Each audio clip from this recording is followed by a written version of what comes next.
ఇవాళ నేను ఒక మంచి టేస్టీ ఫుడ్ స్టాల్ దగ్గరకు వచ్చాను. గచ్చిబౌలిలోని బ్రాహ్మణ నైవేద్యం ఫుడ్ స్టాల్ దగ్గర ఉన్నాను. ఇక్కడ స్పెషాలిటీ ఏంటి అని అంటే, ఇది సతీష్ శర్మ గారు రన్ చేస్తూ ఉన్నారు. ఆయన ఒక యాక్టర్ గా తన కెరీర్ ని కంటిన్యూ చేస్తూనే అలాంగ్ విత్ దట్ తను ఈ బిజినెస్ కూడా చేస్తూ ఉన్నారు. అండ్ ఇక్కడ స్పెషాలిటీ ఏంటంటే, ఇది మొత్తం ఎలక్ట్రిసిటీ మీదనే నడుస్తూ ఉంటుంది.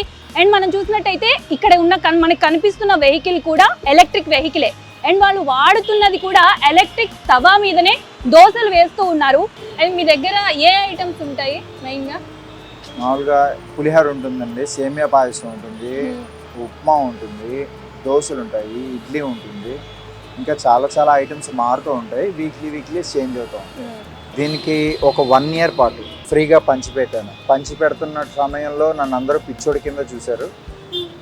ఎంత బలుపా నీకు, ఒక ఫుడ్ని ఫ్రీగా 1 year పాటు పంచిపెట్టే స్తోమత నీకుందా, ఒక 1 year పాటు దాని మీద రీసెర్చ్ చేసి అప్పుడు అమ్ముదాం అని చెప్పేసి ముందు ఒక 1 year నేను దీని మీద రీసెర్చ్ చేసి ఫ్రీగా పంచిపెట్టి అందరికీ ఇప్పుడు బిజినెస్ స్టార్ట్ చేసాను ఒక 3 months తర్వాత.